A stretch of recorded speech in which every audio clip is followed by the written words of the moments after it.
அம்பானி நானாகிறேன். இந்த இன்ப மகாராஜ பெற்ற புது ரோஜ எலிசபெத் ராணியின் பேத்தியே.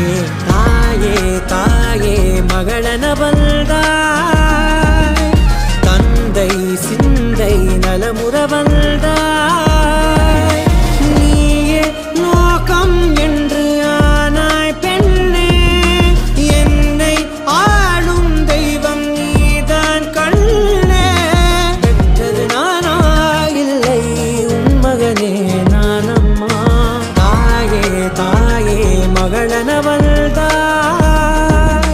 தந்தை சிந்தை நலமுற வந்தாய்.